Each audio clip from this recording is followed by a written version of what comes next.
We are live. Hey, how about you, everybody? Welcome into the Corner Call-In Show. I'm your host, Jeffrey Lee, Senior Recruiting Editor for Auburn Sports. Dadgummit. Today is Sunday, October the 5th, 2025 for you. It is Sunday, October the 5th, 2025 for us. We are live and in person. We're 24 hours removed from Auburn not losing for the first time in, I think, 3 weeks. That would be correct. Big game coming up. Number 10, Georgia is a 3.5-point favorite over Auburn. We want to get everybody's thoughts and score predictions on that. Get to the phone lines as much and as soon as possible. 701-779-9585.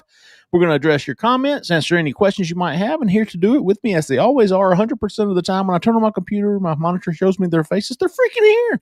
I see Alan Head got the green message. Cole, hey, how about you, fellas? How about you? It's either silver or green for me, I think. How about you, everybody? See, I wore the green tonight. I thought I was the one that missed the memo for the recruiting show. Now it's Cole. We got our pre-group text before the show. Got to make sure we little weak on me. I would say that's more olive. You know how my color palette, my vocabulary has expanded quite a bit. This is true. I think that's what happens when you're married to a successful realtor, right? Isn't it? Speaking of which, if you're in Auburn, Opelika, Lee County, and you need some real estate help, want to sell your house, want to buy a new one, want to upgrade, want to find something to invest in, look no further for the help you need. Miss Jessica Andrus with First Realty. She's a full-service realtor. Give her a call, 334-704-4442. Do not be deceived, folks, with all those fours. She's a freaking 5-star realtor. She's absolutely perfect. Consensusly, that's a word. I looked it up. I made it up. Then I looked it up, and it's there. Consensusly, a 5-star realtor on every review she's ever had. And she'll get another one if you give her a chance. I promise you. Give her a call. Jessica Andrews with First Realty, 334-704-4442.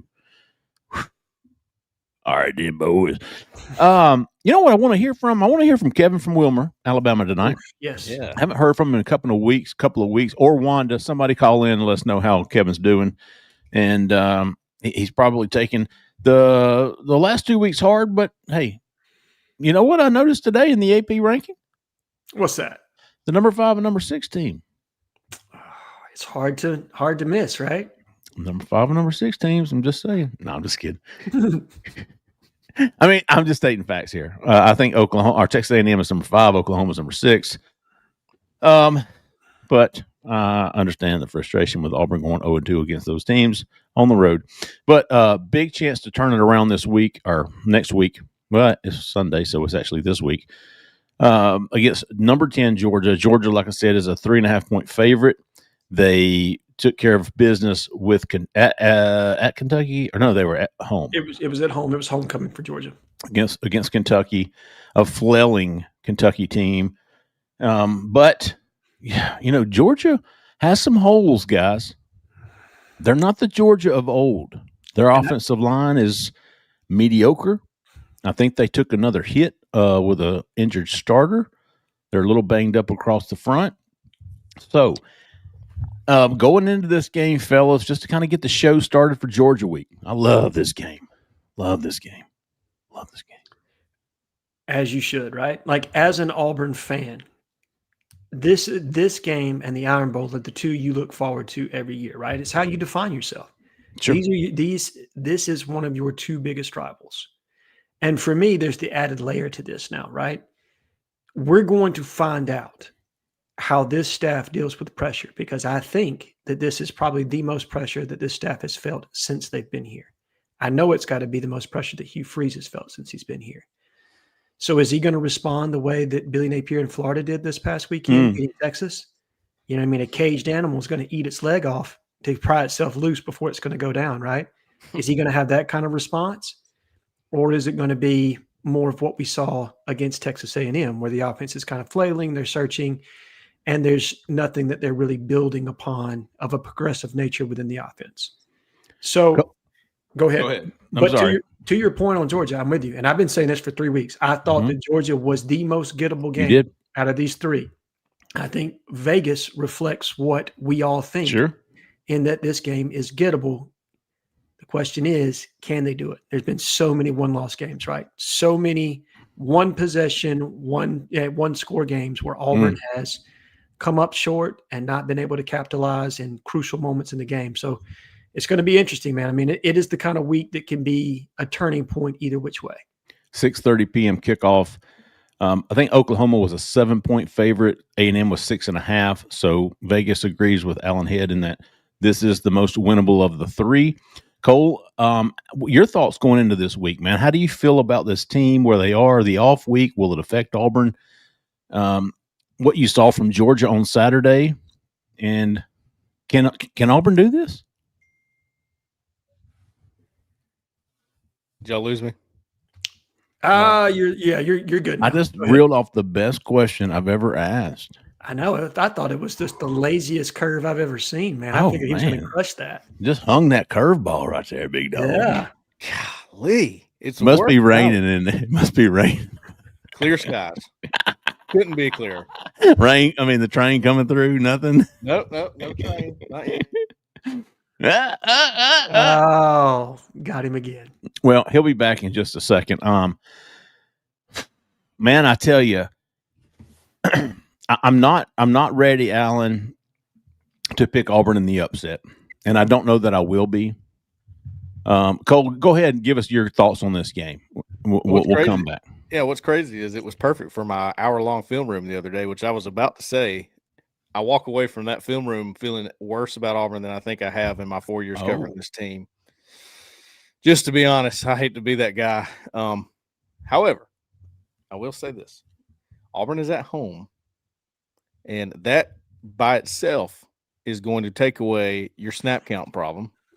All right, so that fixes a couple of your pass pro problems, I think, right there. You get the home team advantage being at home. You got that. You take and that's the difference in a lot of these games is just a couple of the pass pro reps. A few of those are better. We might be talking about a different outcome, right? So I think you fix a few of those at home. Me and Alan were talking about this before the show. Georgia's offensive line is beat up. They got they got a lot of young guys pretty much everywhere, but their offensive line is really young. I think Auburn's defense will be up to the challenge against Georgia's offense. I think got exposed a little bit against A&M. They got gashed in the run game, and for some reason A&M decided to stop running the ball. And they throw a pick, and it almost changes the entire game. What's wrong with running the football? What is our problem with this? It's not just an Auburn thing. I watched a lot of football yesterday. Good gracious, guys. Have we changed the game that much you can't run the football anymore? Dang. Not enough offensive linemen, former offensive linemen or offensive coordinators, Cole. That is your number one issue with people not running the football. Missouri likes to run the football. They love to run the football. Missouri does. Vanderbilt does. Of course, that might be Alabama ran the football. They did. Alabama did. Their passing game is extremely good. I don't look at Georgia and say, they're not spectacular anywhere. I don't think. Maybe not even on I agree. defense. I don't think they're spectacular, and I've seen them be spectacular before. So they're down a little bit, but they are that's a big hill to climb for Auburn for whatever reason. Beating Georgia, it ain't happened in a while. You hate that that's the game this week where they really need to turn it around. And we talked about this last week. This is not a mulligan. This is not, it's Georgia. Nope, you have to win it. You got to find a way. No, that's over, right? And again, there's a paradigm shift here in college football, like across the landscape, right? Like when you're looking and evaluating your coach, I think if you're an athletic director, you're asking two questions. First, are we giving them resources? I think that was a question. If you watched Virginia play these past couple of weeks, that was a situation where they weren't getting resources, and then they got some, and they were able to go into the portal, and they were able to get players, and it's a completely different team. So the second question is, if I'm giving them resources, how are they allocating those? And are they making sense with that money on the field? And to this point, I think when you look at Auburn, it is the flip side of the coin, right? It is the latter, because they have been given all the resources. And again, this is a pressure cooker of a situation. I'm not trying to give Hugh too many problems here, but it's time, man. Like there's no more excuses. There's nobody to point at. There's nobody for you to blame or throw under the bus. This is your offensive staff that you wanted. These are the players that you wanted. It's time for you to rise to the challenge. Show the Auburn fan base that you really want to be here and that you understand what it means to be the head football coach in Auburn. Yeah. And, not that and I do think this is a very beatable Georgia team by this Auburn team. And I think for me, and I've said this for the past 2 weeks, if you look competent and you just get beat by the better team, I'm okay with that. Yes, absolutely. I'm okay with that. But that wasn't the case a week ago or 2 weeks ago, or I guess a week ago against A&M. So I want to see a lot of things cleaned up. You heard Reese disputes last week. The false starts. It seems like the false starts have become the interceptions of 2024. Yeah. It's like, you know what I mean? Like you got rid of the interceptions at you're sacrificing some throws, but now you've got to clean up those false starts and getting behind the chains. You're 1st and 15. It seems like 50% of the time. Yeah. So clean up some of that on the offensive side of the ball. Run the football. At least try. I'm okay, man. Hey, if you've got 25 carries for 75 yards, I'm fine with that, dude. This is probably opening up things in the passing game. You're in situations where you're not behind the chains. You're able to run that football, and put the game in the defense's hands. Don't put them behind. So I'm turnovers, bad field position. That's what I mean by don't beat yourself. Yeah. Don't limit the defense. Don't. So I think Auburn's got a lot of things working for them. Yes. And I still believe in this team, man. I still believe if they can get some things going, I really believe they're going to be. And listen, Vegas says as much. I mean, when you're a 7-point dog on the road to the number 5 team in the country, and you're a 6.5-point dog to the number 6 team or whatever it was, now you're a 3.5-point dog. I mean, there's some believers out there. I agree. Even with the offensive woes. And to your point, I'll take it one step further. And this is me saying this, not you. So I want to make sure that it is very clear to the people that are watching this, because I'm not going to win any favors in the, it's not the athletic. I'm muting shit so nobody will get confused. There you go. Please do. I believe in the talent on this roster. I need the coaching staff to put a game plan together that makes sense and plays to the strengths of its team. Okay.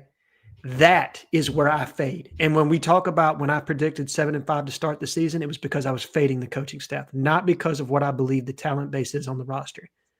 I was fading the staff because the last 2 years, I have not seen them put together a plan that took advantage and or was patient and played to the strengths of what the offensive strategy should be.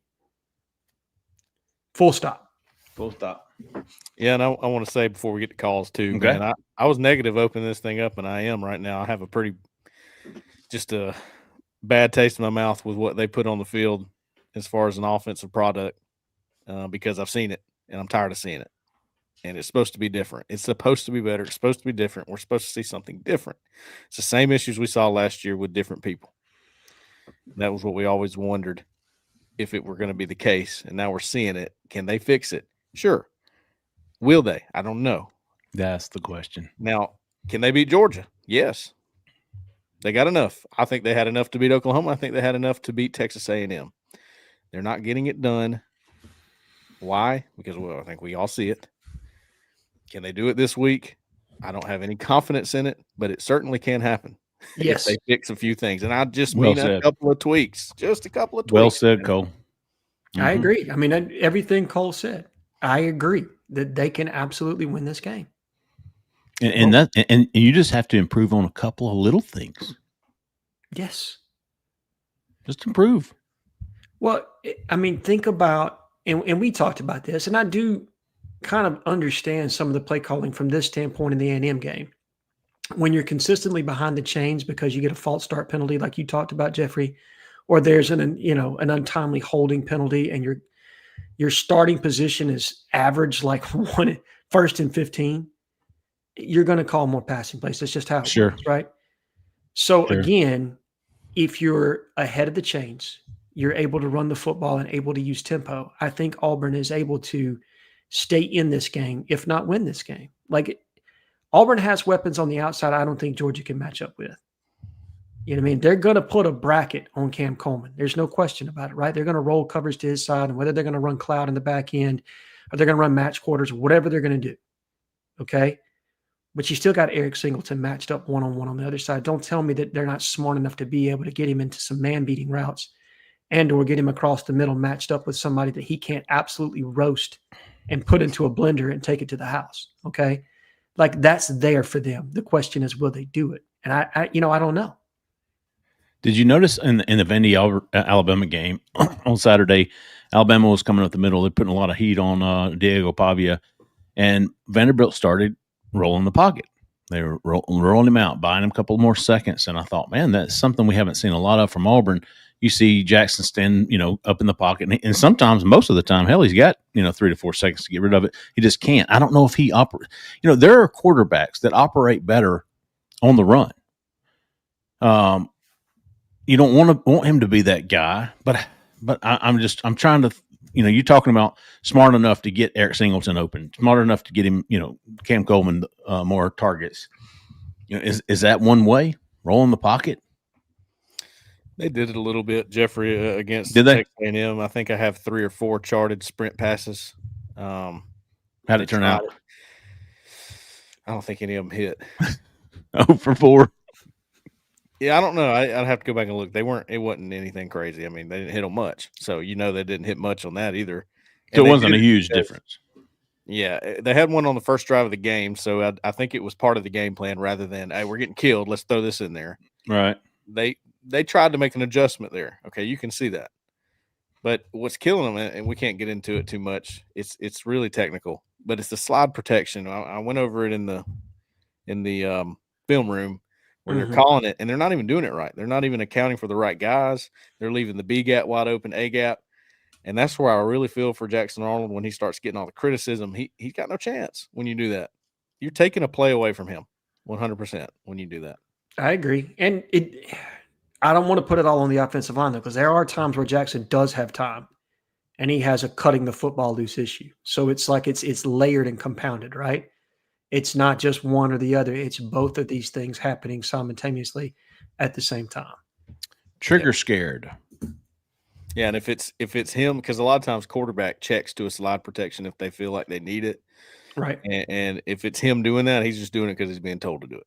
And that's where you're like, just take it out. Just take your chances. I mean, my God, it's better than leaving the B gap wide open with a blitzer coming right through untouched. Yeah. Good Lord. All right. Let's get to the phone lines and see what folks are thinking about this Georgia game, this Auburn team. Zach, who you got for us? Yeah, we're going to start out here. I think we have Edward. Edward. Oh, wow. Yes. Well, screen door action to get us started. What's going on, fellas? How about you, big dog? Man, that's what I'm talking about. Let's get this thing started, man. It's Georgia week, man. Cheer up, Auburn fans. Talk to me. He's talking to me. I'm gonna be big all that another good week, man. Hey, cheer up. Oh, he is talking to you, Cole. Yeah. Hey, but Cole, you deaf, man? What do you say? Are you deaf? Am I deaf? I said, Cole, I need to talk with Cole for 1 second. All right, man. Go ahead. I'm going to be back in a little bit. I heard you say, man, I go back to the Oklahoma game, man. That thing really pulled at you because you called a pretty good game. Yep. Up until the last few minutes of the game. You called a pretty good game. And you couldn't figure out why. I want you to go back to about 5 or 6 minutes in that game when Oklahoma had that pass on the sideline and they reviewed it and they called it a complete pass. I want you to look at your head coach with his hands on his head, looking dejected. Emotion. Yep. He turned into Coach Klein. I keep telling y'all. He turned into Coach Klein. He didn't know at that point, he didn't know what to call that lad, right? It took him completely out of his element. When he got dejected and he went to pound with his hands Your team feed off of your emotions. That's why the defense plays so different from the offense. You know, and you go into the Texas A&M game. I'm gonna call him out because he need to be called out. You didn't even game plan for Texas A&M.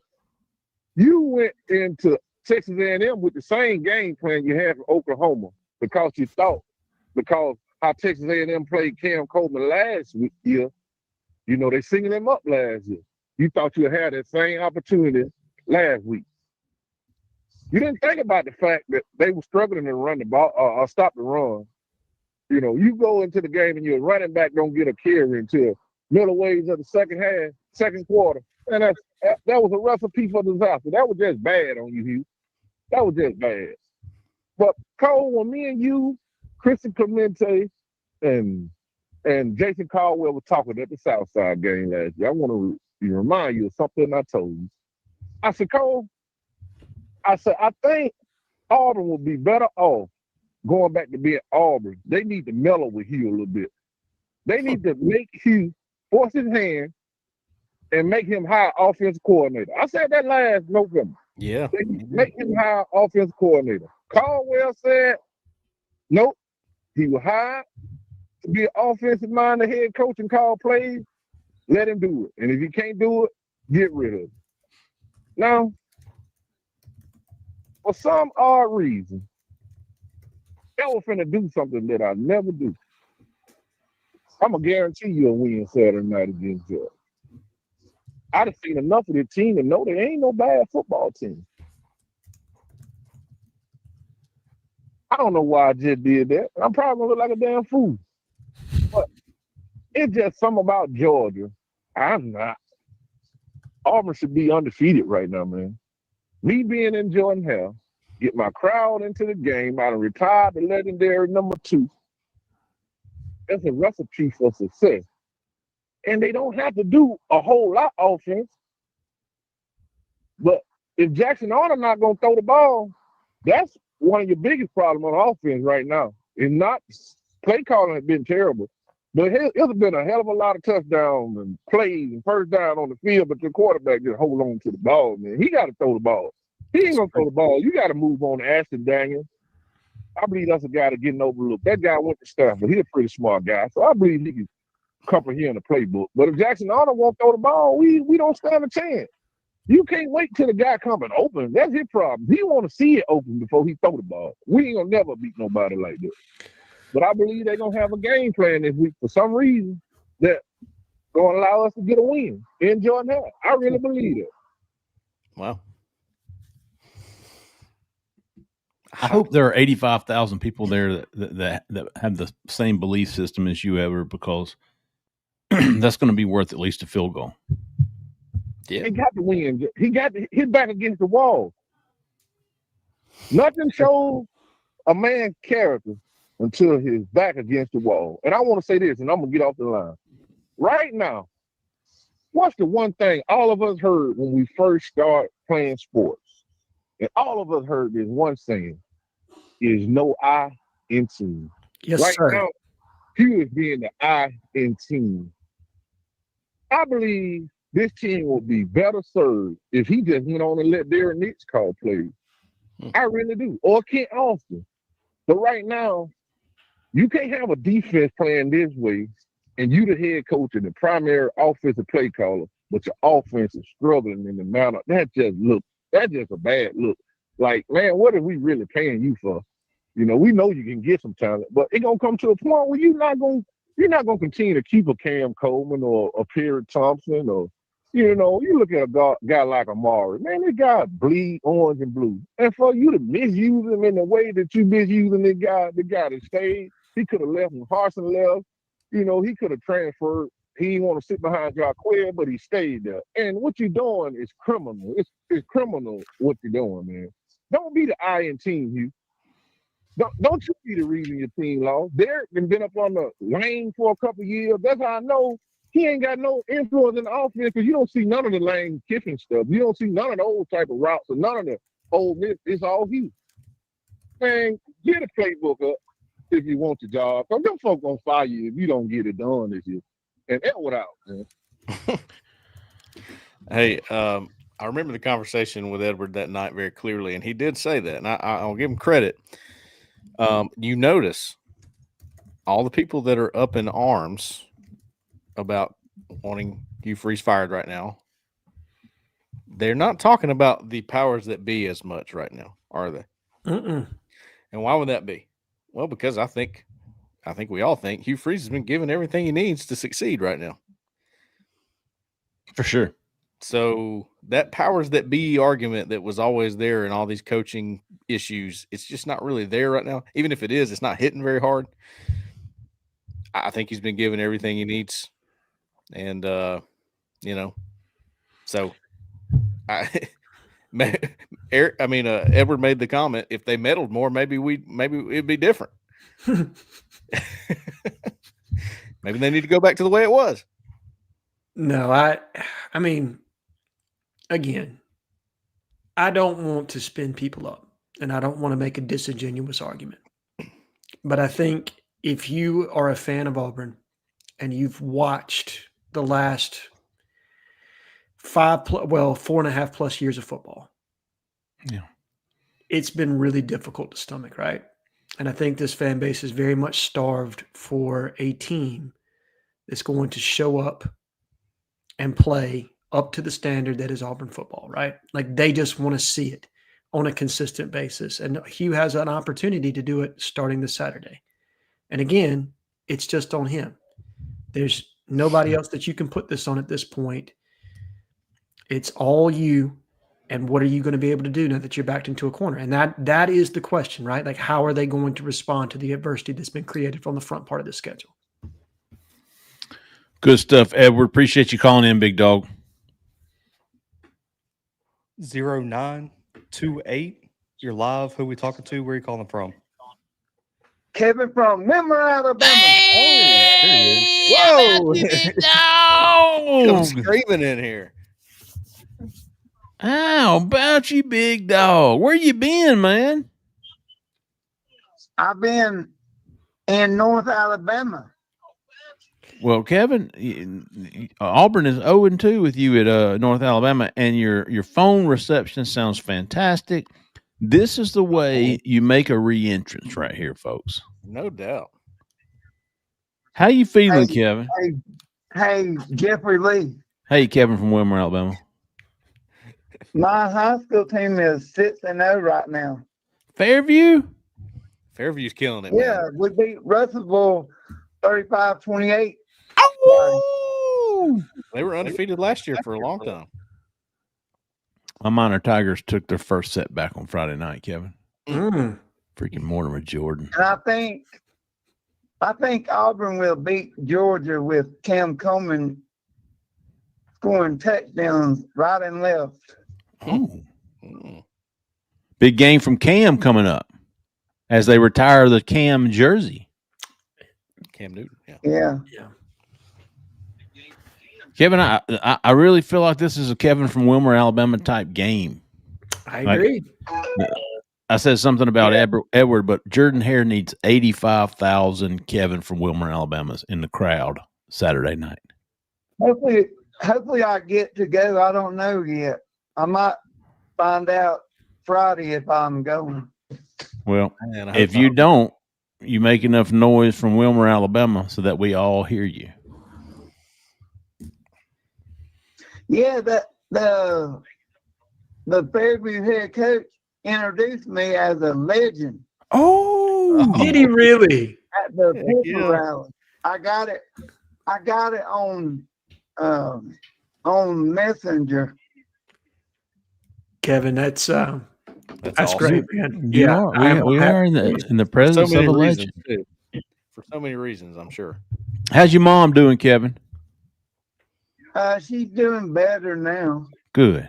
She's still in the hospital? Ramonda's doing better, and hopefully we plan on getting married next July All on the right. Fairview football field. On the Fairview football field. Yeah, where Boy, I that- played 1991 through 94. Kevin is a big dog class of 94, just like me. And guess what? They're blowing up the blow up so I can walk out and Wanda can walk out. Sweet. They don't have the jumpy house? Oh, you mean like the team does? Yeah. You can see Kevin coming through there looking like a WWF superstar, bro. He gonna wear his old football jersey like Al Bundy? Now I will have tuxedo on. Oh, Look at you. Kevin, with tails or without? And y'all guys are invited to it too. Well, I am going to do everything that I can. I give you my word to try and be there. I'm honored, Kevin. Thank you. And my birthday's coming up a couple weeks, October 29th. Wow. Ooh, that's the night before the weekend of Kentucky game. And we're having a birthday party for me at somebody's house on that Friday night. Will you be turning 50, Kevin? Yeah, I'll be 50. Big time, big dog. I ain't far behind you. Good for you. Matter of fact, Kevin. I'm 2 months behind you. Almost exactly.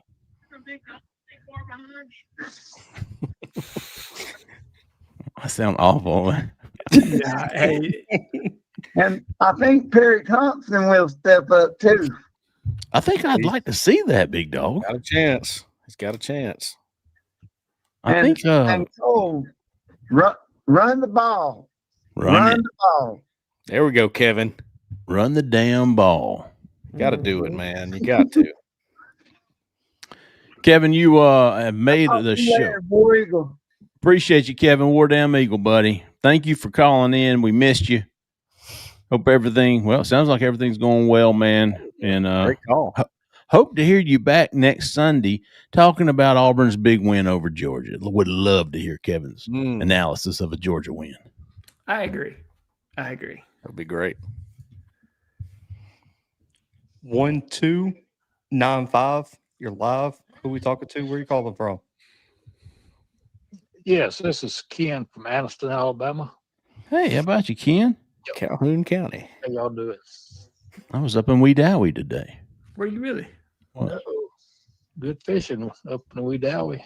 And hunting. Just got a couple of comments. I was listening to another podcast. Y'all know the guy Duke, the Scoop, Sure. Yeah, I know Philip. Absolutely. locked on Oklahoma Sooner guy. Yeah. And was asking questions about the Jackson. Mm-hmm. And the guy told us said that Jackson needs to redshirt a year and learn how to mentally get prepared to throw the ball. Said he's scared to death. Said a lot of the problem last year at Oklahoma was the injuries and that kind of thing, but a lot of it was him holding the ball, not getting rid of it. That was a big complaint. Fumbles, and said it just messed him up. What's the chance you think of his leash on Saturday and trying Daniels? Ken, that's a fan. Go ahead. The same thing. Ken, Luce is not ready. I putting agree. him against Georgia would be murder. I agree, Ken. Daniels has experience, and if my job's on the line, I'm going to try something. I'm not going to go down with the same old crap. I was just want to get y'all's opinion on that, and I appreciate you taking my call. Absolutely, Ken. Matter of fact, Ken, I'll after Edward's call, I was going to pose this question to the panel here. Is there a scenario Saturday night where you try somebody else? And is that somebody else, Ashton Daniels? I mean, is that your only option? Because I think it is. I'm with Ken. I don't think Deuce is ready. Yeah, that's good. It would be Daniels if you did. At what point do you go, hey, let's try AD? I think it depends on if the game is getting away from you or not. So Jackson is the starter. He's earned that. He was the best quarterback in fall practice. For whatever that means right now, right? Like I believe that you are going to start him and you need to start him. I agree. But if you see that you're in a similar situation to you were in Texas A&M, where you're in this game, but you just need a spark, right? Yeah. You just need something. You're getting to the close of the first half, and this game could really get away from you. I think that's when you probably make the change. I don't think you want to do it in garbage time. To me, I agree. that's meaningless, and I do believe that Ashton's red shirt means something to him, and I think that's something that this staff has promised him and or is willing to work with him on. But it comes a point where you have to be able to make a change. And again, I'm with you. And Cole, I want to hear your thoughts. But to put a freshman quarterback in a very difficult pressurized situation like the Georgia game, you could ruin the kid before he even gets his real first start, right? Like, and that's not where you want to be. So definitely it's Ashton. If you're still in contention, like if it's still a half to play and you're only like 3 down or 7 down and you're not really moving the football, I think that's when you have to create that spark at that point. Love it. Completely agree. Cole? Yeah, I'm not opposed to using the bench if that's if the situation presents itself. Now you got to remember Auburn's been in every game. Yes. With Jackson at the helm. And he still hadn't turned it over. There's something to be said for that. Absolutely. Correct. So you have to take those things into account.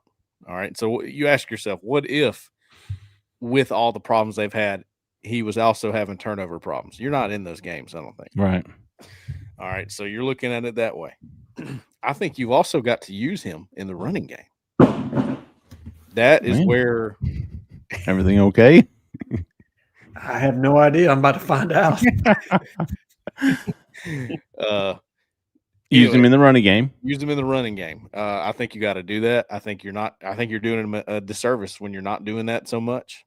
And they ran the power read twice. Actually, one of them was a counter and the other one was a power. He gets a first down. It opens up like the Red Sea, and you don't ever go back to it. Again, this is the kind of stuff that I think is the problem. Not so much Jackson or even the pass protection as much. Of course, you got to get that fixed. But you get the play calls right. You start going to your personnel a little bit better. I think this thing looks way better on offense. And I like Arnold at the helm running that kind of stuff. Mm-hmm. I wanted to look like it did against Georgia in 2023 when they had Robbie Ashford. I do. And now you got more weapons where when you do get them to creep up, now you start taking your shots. But they're not scared. I mean, they're not scared of you trying to run the football on them. If you put enough guys in the box, Auburn won't do it.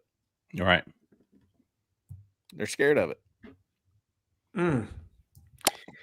But I'm with you. And that was a lesser talented offensive team in 2023. Much. And that was a more talented Georgia defense in 2023. Definitely. And they had a chance to win that game if not for Brock Bowers making some plays down the stretch on them. Yeah. And maybe a busted coverage on him. You got that happening. I mean, they almost win that game. And it was running the football. That was the formula in the game. And honestly, if you look at the formula of all the games that Auburn's won under Freeze, and if you really want to go beyond that, running the football is part of the formula. You're just not going to do it throwing the football. I don't think it's an Auburn thing. I swear I saw a stat somewhere this week that said every win Hugh Freeze has had at Auburn, he had a 100-yard rusher. Yeah, that's true. I believe. No, the Cal game, he didn't have a 100-yard rusher in that game. Lord, no. I mean, maybe it was an SEC win or something. I can't remember, but it was. I suspect it might have been every time someone goes over 100, it's a win. I can't remember. Okay. Right. There you go. Every time Auburn has had a 100, that sounds right, Cole. Every time Auburn has had a 100-yard rusher under Hugh Freeze, they've won. Yeah, not to mention you run the football, your offensive line gets some help immediately. That's what they want to do. They're better at it. And then you can loosen up the box a little bit and they won't throw everything at you where you're having to slide to it. And then Continue on. Vent, baby.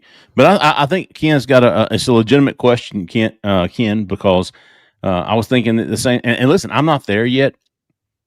But if it's A&M all over again, and I'm not opposed to, and I think somebody in the chat had said LB4AU, Bo got better when he got benched. I think Peyton He Thorne did. came. Peyton Thorne got better, Peyton too. Thorne came back from Hank throwing 75 interceptions in that one quarter, and was better. I think it takes a little bit of the pressure off of it, and forget confidence. That's what Hugh's been worried about with Jackson so much is the confidence, man. Maybe take some of that pressure off of it. Maybe it's the pressure of not throwing interceptions, and there's so much pressure on not throwing interceptions because that was Auburn's Achilles heel so much the past 2 years. It was like, just don't throw interceptions, and he's a little hesitant. He's gun shy. Right.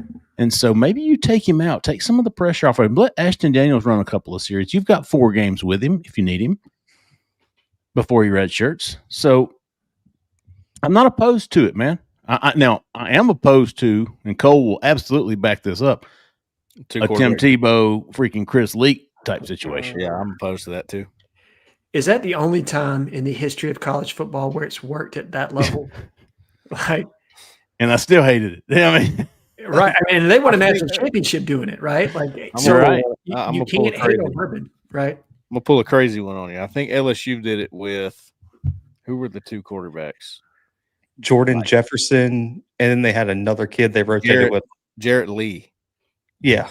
Did I just pull that off my dome? It was like that Les Miles team that was really good. Yeah. When Les was out there eating grass, I forgot about that. Can you compare those days to now? I mean, it's so different now. People won't even run the football anymore. I'm telling you, I'm on this. It's pissing me off. I watched a lot of football for the first time yesterday, and I saw it everywhere. Me too. Well, anyways, good stuff, Ken. We'll see how it happens, man. I hope Auburn doesn't get in that situation. I hope that doesn't become even an option. I hope Jackson comes out and does some things, gets some confidence, gets a little pressure taken off of him, stays ahead of the chains with the offense, makes some quick passes, make some quick decisions, get the ball out quick. Yeah. Give him some confidence, and let's see what happens. But good stuff, Ken. Appreciate you calling, buddy. 8-9. You're live. Who we talking to? Where are you calling from? Bobby from Bardstown, Kentucky. Bobby from Kentucky. Bobby. Just a couple questions for y'all. I think everybody agrees that Auburn is a very talented team, and the time for excuses are over with. And it just seems to me, from my point of view, is that the offense is really the problem. And I've heard this on several shows, and I was just wondering what y'all's thoughts were. Is that during practice, like the defense, DJ Jerkin and them, they're organized. There's meaning behind what they're doing. And the offense practice seems like they're scattered about and is not organized. I haven't seen them practice, Bobby, so I can't really comment on that. Bobby, I don't see it that way. Yeah. At practice, I go to all of the open windows and report from that, and we have a Tuesday usually when we do that. Doesn't look that way to me. I mean, they do a 2-minute drill. I mean, look, we don't get to see them actually going through plays. They don't want us seeing that. Mm-mm. So if anybody's saying that, it would have to have been leaked from somebody that's there or, something like that. From what we see, it looks to me like they get after it pretty good. Right. I mean, I don't think they do a lot of drop back passing in practice until they get to the final team where they're going one-on-ones and that kind of stuff. But it looks clean enough to me. I don't see anything where I go, that's going to be a problem. You know what I mean?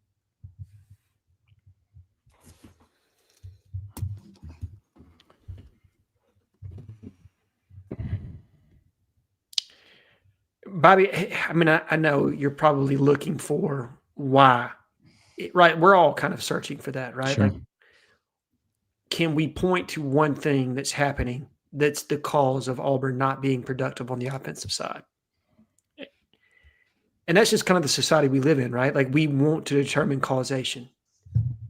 And I don't know that that's overly clear right now, other than the fact that, to me, when you watch the game plan unfold, there's nothing there that's a staple, and you're not able to work in a progressive nature off of that. And I do want to give Hunter Adams, who said that on Jay's show, that was the line he used, and I think that is 100% true. There's nothing that's been established to this point. It's something you can continuously go back to and build off of. So that's another thing I want to see in this game. Can they establish any one thing and then build off of it to where you have some nuance and change. And now all of a sudden, if we switch a route here because this play's been working, well, now we've got a guy schemed wide open for a touchdown, right? Like you want to see that.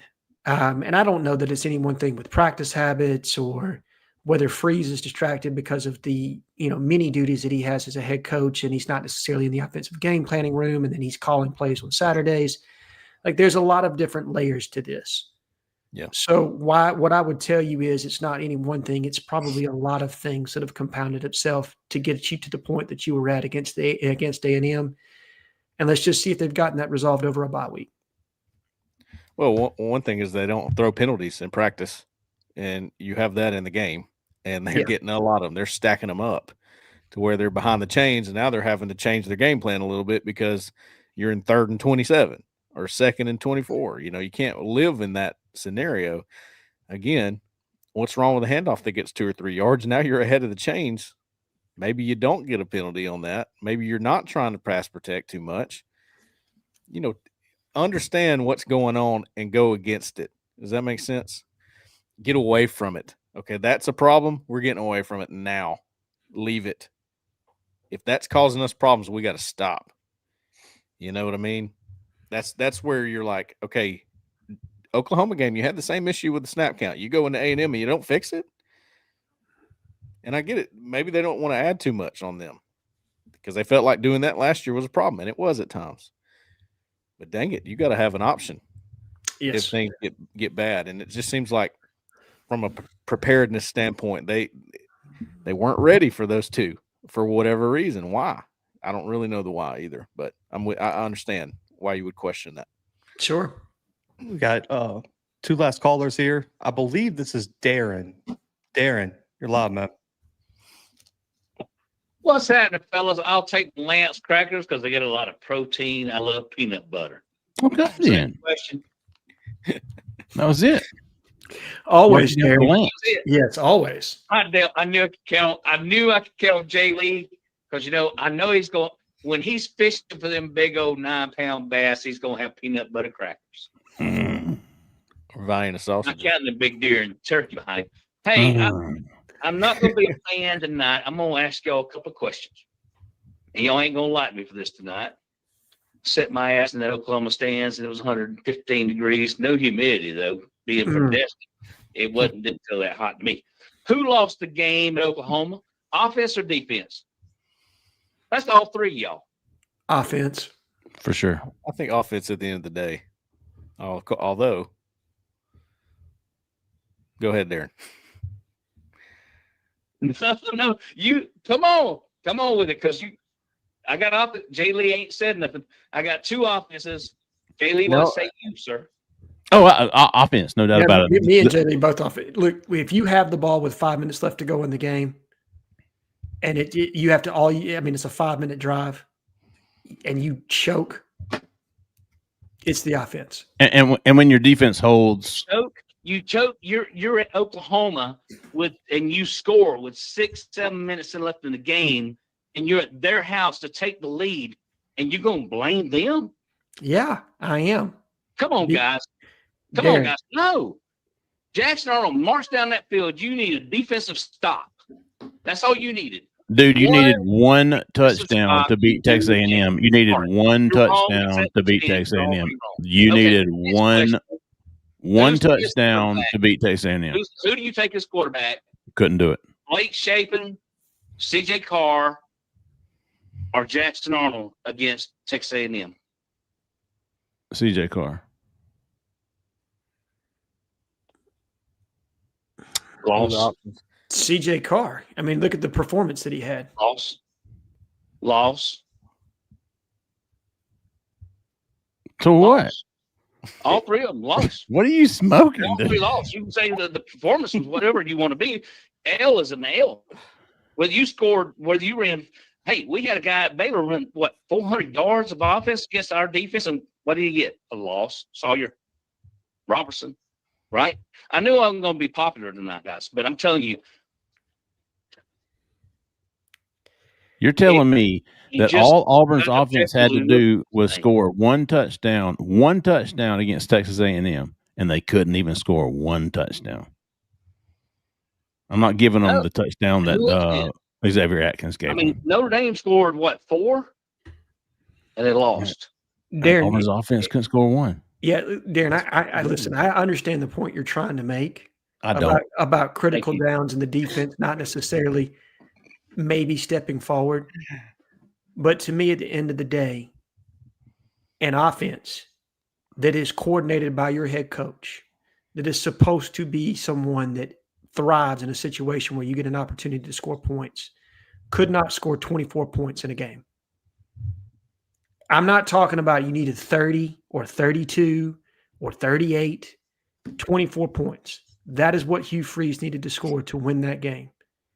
If a defense is holding you to 20 or less. You know that now.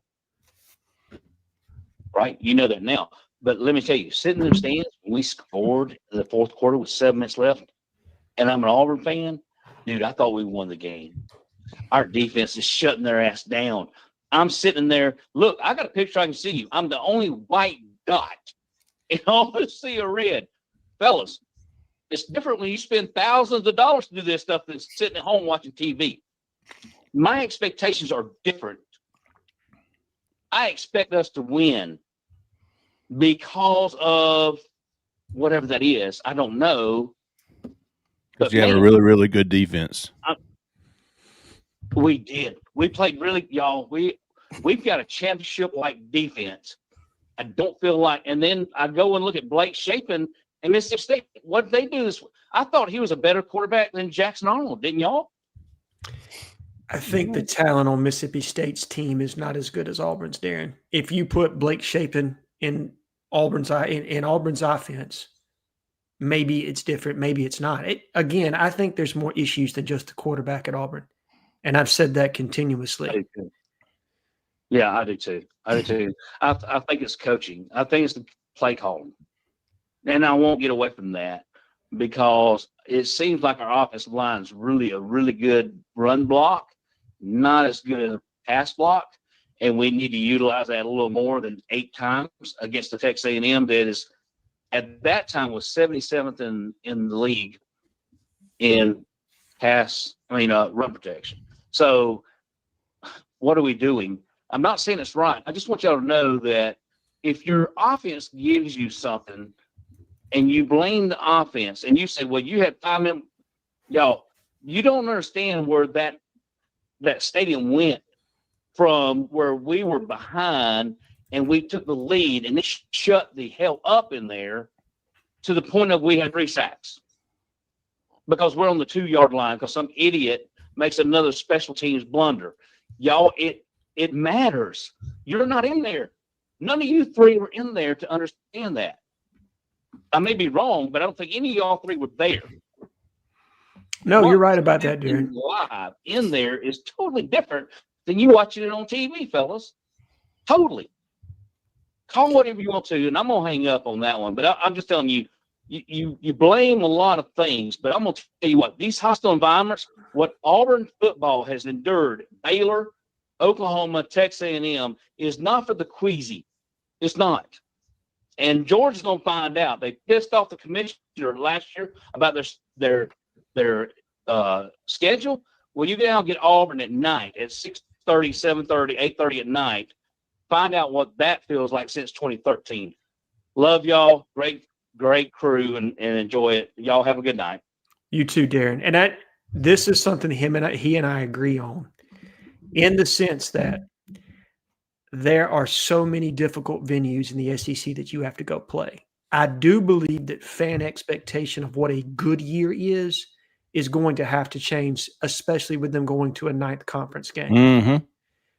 Because you've added an Oklahoma and in Texas, and you already had 14 really good football teams. And I want you to think about the floor of the SEC compared to every other league, right? If Mississippi State's the floor and you've got to go to Starkville right now, that's not a gimme. Tennessee experienced that firsthand the other night, right? Yep. So there is something to what he's saying about the competition level. Again, I'm going to have to agree to disagree. If you're the offense, the expectation should be that you score 24 points in every game, specifically if your head coach is that of an offensive play caller who's, built his bona fides on scoring points, period. I agree. And the bottom line here is, great teams win on the road. Yes. And that's it. If you're not winning on the road, you're not a great team. And that's the bottom line. And team is everybody. That's players, coaches, everything. I do agree, by the way, with somebody in the chat. I can't remember. Special teams definitely lost you the game, Oklahoma. Special teams. Oh, yeah. Dude, let's not get Jeffrey on that rant again. Well, listen, I understand. We'll get to him. I understand what defense deserves some blame for the end.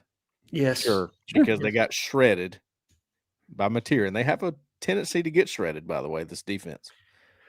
And then goal line stand on you. You don't want to. You can only live that way for so long, right? Sure. But at the end of the day, offense is what's not getting it done. Special teams in that game, and then you go to A&M, and the offense is worse. Takes a big step backwards. Big step backwards. Darren spells his name Darin. I've seen that. Darin. I've seen that. Darin Les from Meanville. By the way, I don't know if y'all knew this, but Freeze he usually makes headlines after games like these. Sure. He did not this week. He said it was on me. I got to get it fixed. And end of story. Nobody cares about that. We'll move on. Where's the next cool quote? That one's not cool to us. Media says that. I'm with you, man. And look, I think Hugh, since this summer, has done a much better job of not being clumsy with the media. Okay. And that's really what it is. There are times where I feel like I have to be an interpreter and say, this is what Hugh meant, right? Oh, I've been there. You know what I mean? Like, this is what he was trying to say. Right. But he hasn't done that since the season started. And he does deserve credit for that, right? Because I do think unnecessarily he's created issues for himself by not being straightforward or taking accountability as soon as the game's over. But he's done that, and he did that in that game, and I thought that spoke volumes. Yep. Last caller here, 2301. You're live. Who we talking to? Where are you calling from? Hey, this is Jay, Cleveland, Georgia. First time caller. Really enjoy the show, guys. Got a couple questions I wanted to ask. Did you say your name was Jay? Jay from Cleveland, Georgia. Jay. All right. Jay from Cleveland, Georgia. How about you, Jay? Hey, I'm doing good, man. War Eagle, brother. War Eagle, big dog. War Eagle, Jay. I really love the breakdown on the shows, man. I listen to it every week. About an hour and a half east of Athens. Over here, I'm married to a Georgia fan. Georgia alone, unfortunately. God bless you. Dogs. But I really, really, truly think Auburn can beat this Georgia team. They're not the world beaters of 2020, 2021. Guys know. But now they're going to tote the rock, and they're really, really good on special teams. But I think if Auburn will continue to play defense like they've been playing, stay disciplined in their gaps, and Georgia's going to take it on the edge.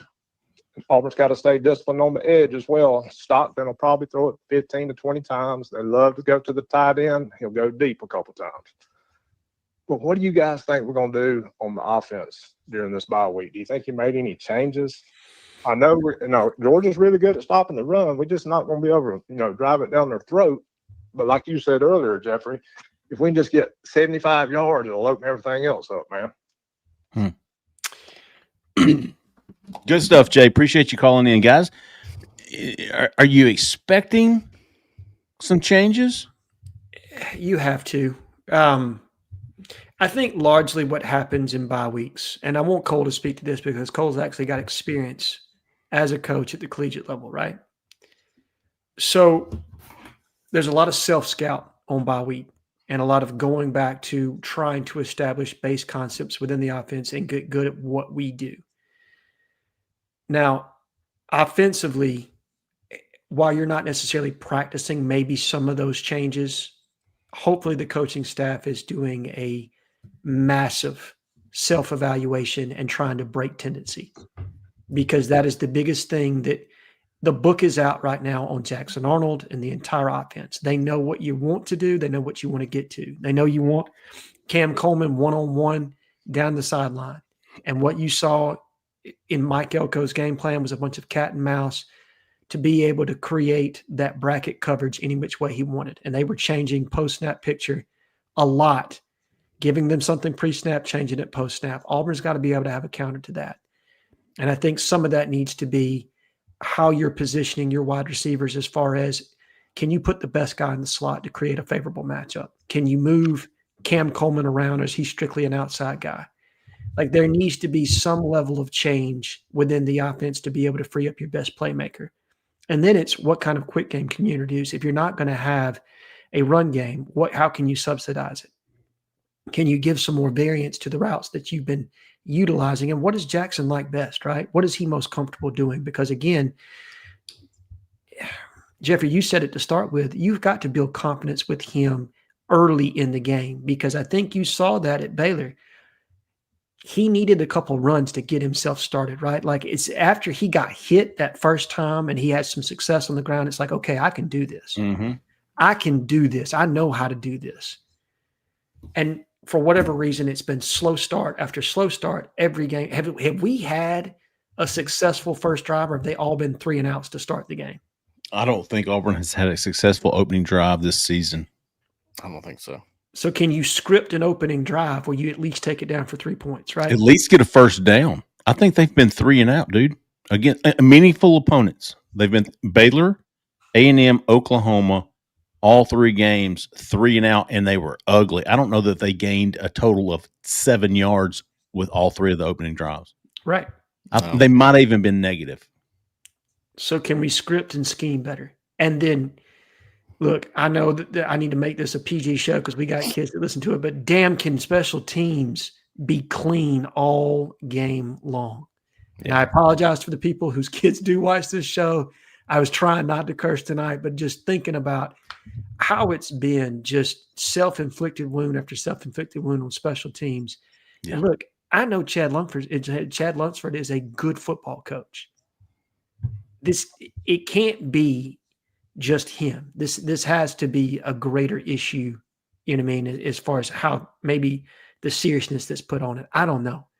But it needs to be cleaned up significantly, because if you can stay clean in special teams, that's hidden yardage, and you can stay in front of the chains. And again, I do think I am going to go back to this. Tempo is key in this game, because you cannot allow Georgia to get to some of their exotic pressures. You have got to keep them in base as much as you can to play to your advantage with your personnel on the field.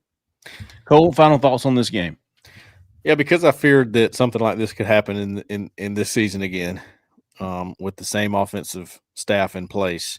I did a lot of research on the Vanderbilt game last year and then the Texas A&M game, because those were back-to-back. What changed? Vandy was the worst offensive output for the team a year ago. Yes. And then the best was A&M, and it changed in a week. How did that happen? And we had a lot of people on the board ask that this week. And I think there was a thread about it. They went tempo. Great call, Alan. I went back and looked at the play script. It's like, what was different between these two things?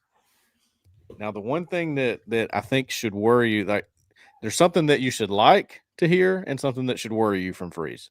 Number one, what you like to hear is that he said it's his fault. He said, that's on me. We got too many weapons on offense. Our defense is playing too good. We're playing too good for it to look like that. That's on me.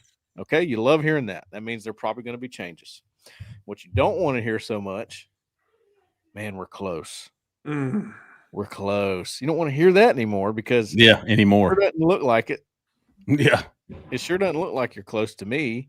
It looks like you've stripped a lot of your route combinations out to try to make it easier on your quarterback, and your protection's taking a hit for whatever reason. I'm not going to get too much into that again, but you get what I'm saying. Yeah. Right. The tempo came back in the game against A&M last year. They had a couple of drives where they tempoed them to death, and I think one of them ended up in a touchdown and another one ended up in a field goal. Yes. So they fixed that. They realized that's the strength. Okay. I think they've got to come together this bye week, which is filled with fundamentals. For those who don't know, a bye week, that's what you do. You hammer that home. You try to get the little things refined. Back to the basics. They're going to work on pass protection a lot and get that freaking right. Okay. But they also come together and they go to DJ Durkin and say, now, how would you defend this? What would you do against it? We trust you. And he might be honest and go, well, it's kind of easy to defend, coach. Mm-hmm. I would just take the run game away from you and I'd cover Cam Coleman and it's over. You're done. Forget it. We're getting the win.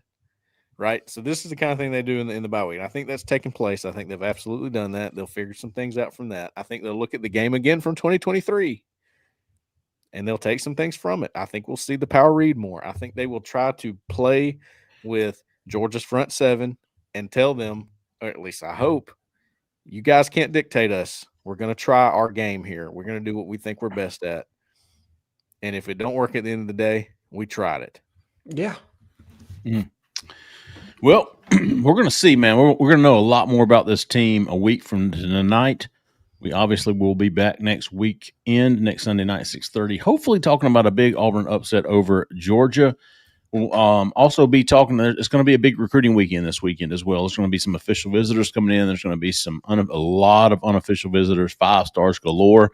Be looking for that on Auburn Sports. We'll have a recruiting show either Wednesday morning or Thursday morning. Be on the lookout for that.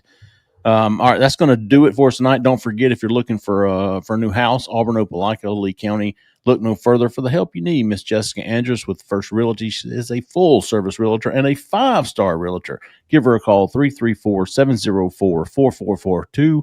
Tell her we sent you.